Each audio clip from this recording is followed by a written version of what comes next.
Друзья, всем привет!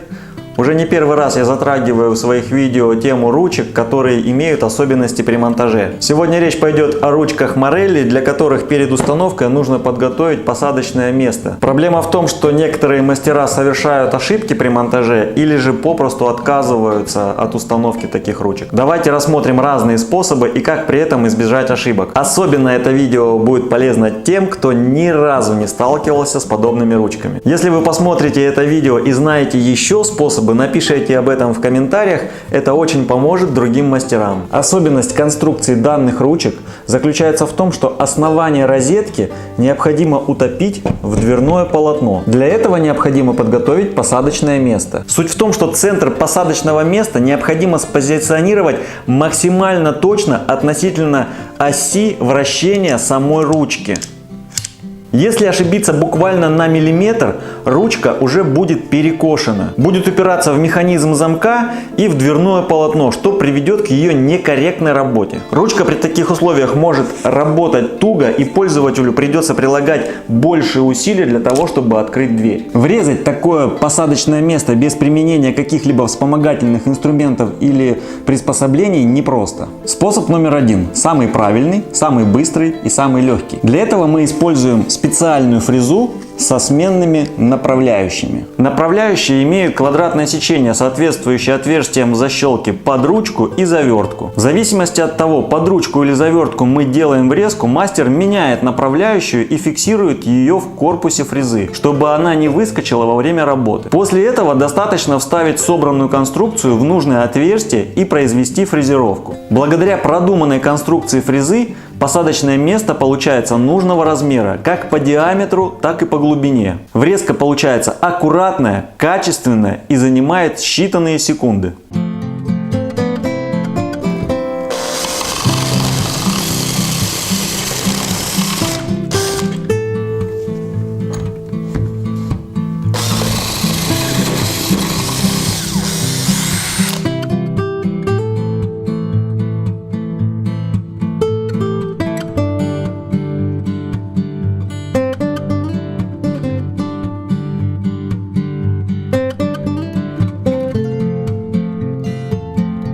Ну что же делать мастеру, если такой фрезы с направляющими у него нет? Можно взять фрезу без направляющей. Это так называемое сверло Форстнера. Внешний диаметр этого сверла такой же, как у этой фрезы, 38 мм. Как раз под розетку вот именно этих ручек. Я несколько раз слышал от мастеров о способе с использованием именно сверла Форстнера, но ни разу сам не пробовал и ни разу не видел, чтобы кто-то это делал. Вот как раз вместе с вами сейчас попробую и посмотрим, что получится. Итак, способ номер 2. И прежде чем им воспользоваться, нам нужно принести жертву. Жертву мы будем приносить квадраты, побольше и поменьше, под ручку и завертку. Если квадрат имеет пропил, то спиливаем край так, чтобы торец имел плоскость. Сверлом небольшого диаметра делаем небольшое углубление. Стараемся, чтобы оно было по центру. Изготовленные приспособления используем как направляющие при врезке. Вставляем их в отверстие. Жало на сверле Форстнера вставляем в наше отверстие, которое мы сделали на квадрате. Квадрат стараемся держать как можно ровнее, вставляем и начинаем сверлить. Самое главное в этот момент удержать фрезу, чтобы она не выскочила и заглубиться хотя бы на пару миллиметров.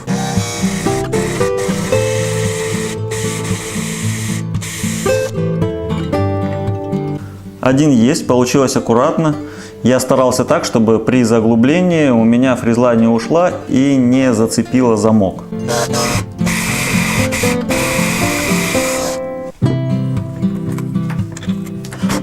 Пробуем, что получилось.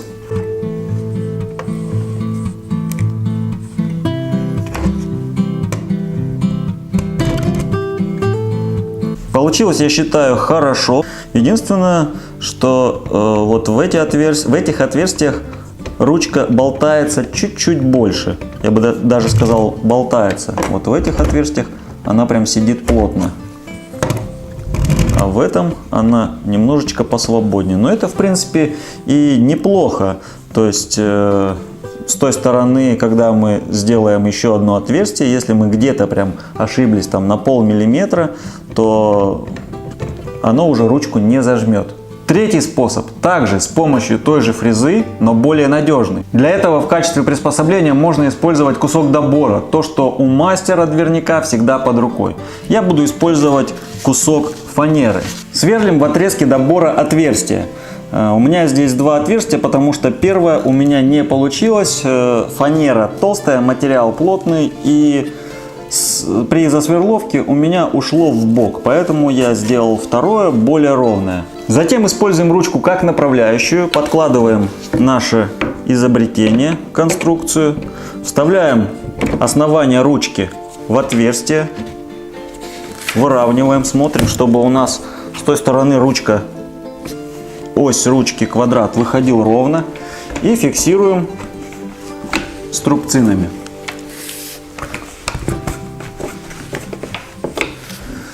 Теперь убираем ручку, и я бы еще выкрутил замок, потому что при фрезеровке в данном случае у меня нет упора, и я боюсь сверлом попасть в замок, чем просто испорчу сверло.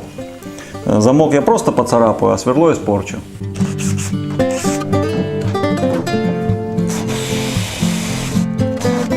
Теперь то же самое при необходимости делаю и с заверткой.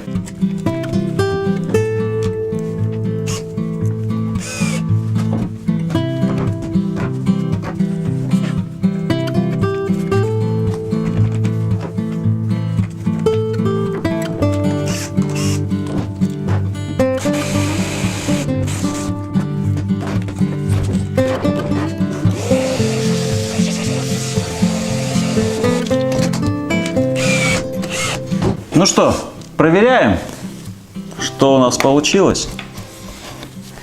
Получилось у нас все отлично.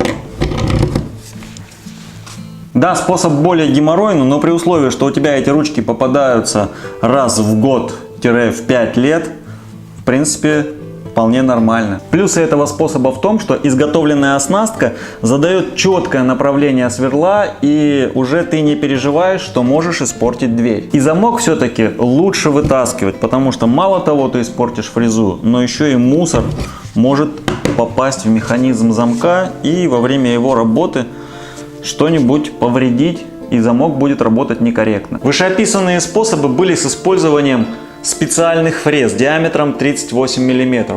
Но в каждом магазине их не купишь. Привозят их только под заказ, и стоят они, скажу я вам, очень недешево. Что же делать мастеру, которому эти ручки попались где-нибудь в глубинке, в маленьком городе или в деревне? Специальные фрезы заказывать долго, дорого. Да и вообще нет смысла, потому что неизвестно, когда в следующий раз эти ручки попадутся. Для этого нужно купить обгонную фрезу любого диаметра. Стоит она недорого, и найти ее несложно. Снова берем небольшой отрезок добора, фанеры или МДФ и делаем на нем круг. Не знаю, возьмите у ребенка циркуль. Сделайте круг диаметром 38 мм. Можно использовать основание завертки или ручки, но получается не очень ровно, потому что у основания не весь край ровный, плюс еще неудобно под него подлезть, чтобы чем-то очертить. Ну, приблизительно может и получиться. Затем берем фрезер и фрезеруем по контуру отверстия. Этим способом я пользовался в самый-самый первый раз, когда у меня попались ручки. Можете посмотреть этот ролик, перейдя по ссылке в описании. Профрезеровать постарайтесь максимально точно, чтобы соблюдался диаметр 38 мм. Когда оснастка готова, действуем по тому же уже нам привычному сценарию. Берем ручку или же завертку, вставляем, позиционируем нашу оснастку и закрепляем ее струбцинами.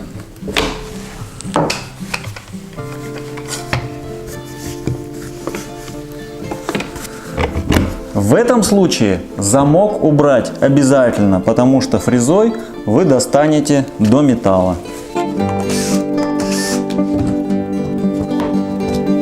Устанавливаем фрезу в фрезер и настраиваем глубину вылета таким образом, чтобы подшипник чуть-чуть заходил за край плоскости площадки, не глубже. Теперь осталось сделать хорошо свою работу.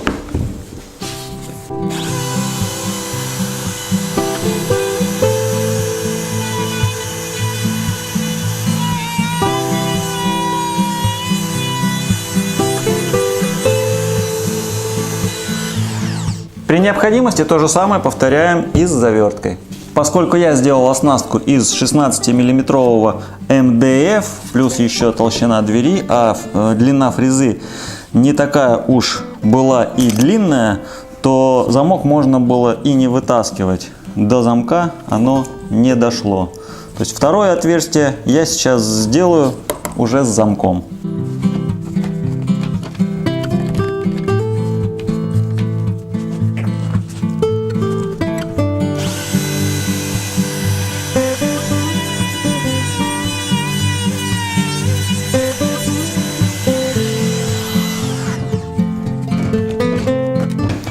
Ух ты! Все-таки не надо делать этого с замком, потому что, как видите, пыль пролетела там внутри и появилась аж вот здесь. А это очень плохо, потому что она обязательно попадет в механизм замка. Не делайте так, вытаскивайте замок. А теперь самое главное — четко.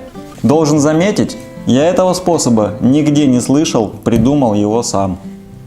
Какой я молодец. Мы с вами узнали уже 4 способа точной, правильной врезки вот таких ручек. Но это еще не все. На десерт я вам приготовил еще один. Ну как же мы можем обойтись без шаблона Павла Солдатова? Берем шаблон и меняем на нем площадку на специальную. На ней так и написано: ручка Marelli Luxury. Теперь слушаем очень внимательно и запоминаем. Если мастер сам врезает замки, то при врезке замка ему нужно обязательно сделать карандашом метки на торце двери по краю параллельных упоров боковых. Это делается для того, чтобы потом ничего не мерить и чтобы у тебя все точно попало на свои места. Если же замок уже врезан на заводе, то замеряем его длину. Обычно это 196 или 195 или же 190, как у Profil Doors. Берем такую вставку, устанавливаем ее в шаблон и выставляем шаблон как для врезки этого замка. Главное, чтобы параллельный упор, вот этот боковой, он у вас попал сюда в окно, и вы его поставили в дальнее крайнее положение, здесь и здесь. После этого вы откручиваете вот эти 4 барашка и меняете черную площадку на серебряную. Запомните, что вот эти барашки откручивать уже не нужно. Если вы их ослабите, то вы собьете все настройки и вам все нужно будет делать по новой. После того, как площадка установлена на упоры, нужно совместить край упора с выступом, который указан на площадке. Для того, чтобы у нас 50 мм получилось от края дверного полотна до центра врезаемого отверстия. В случае, если вы врезали замок сами, то, как я и говорил, у вас должна остаться метка края шаблона. Выставляем по этой метке. В случае, если замок врезан уже на заводе, от верхнего края замка отмеряем ровно 200 мм, ставим метку и устанавливаем шаблон. Все настроили, все выставили. Настроили фрезер на глубину погружения, которую нам нужно. И врезаем посадочное место под ручку. Обратите внимание, именно под ручку.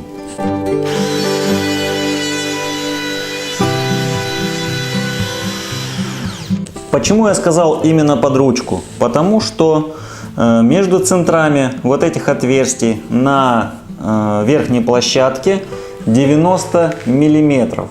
90 миллиметров именно потому, что она не переворачивается.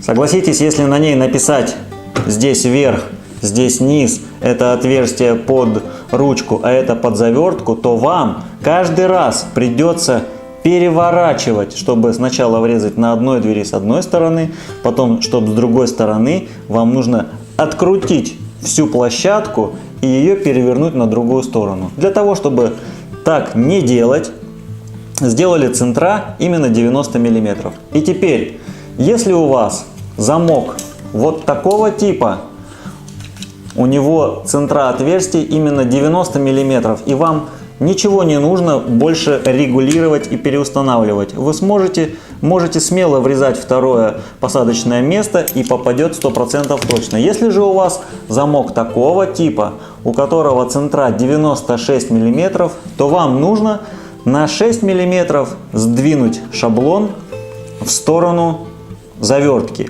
к низу двери. Сдвинул на 6 миллиметров, фрезерую.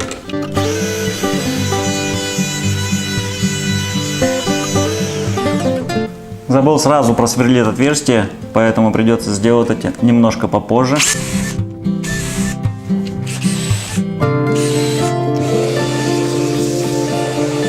Проверяем, что получилось. Оп. Оп.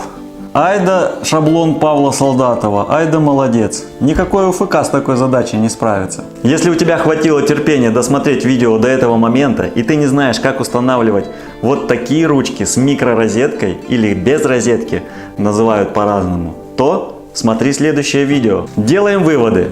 Каждый человек стремится по возможности украсить свои двери особенной фурнитурой. Современные технологии позволяют воплощать различные дизайнерские решения. Буквально 5-10 лет назад многие даже не знали, что такое фрезер и шаблоны. Так что я убежден, что врезка ручек для хорошего мастера не должно стать препятствием. Все новое – это отличная возможность увеличить свой профессиональный опыт и, конечно же, заработать. Друзья, не бойтесь трудностей. Все они преодолимы. И их преодоление помогает вам стать лучше. Подписывайтесь на различные сообщества. Если чего не знаете и вам нужна помощь, спрашивайте и вам подскажут. Делитесь в ответ своим опытом. На этом все, друзья. Всем, кому видео понравилось, ставьте лайки.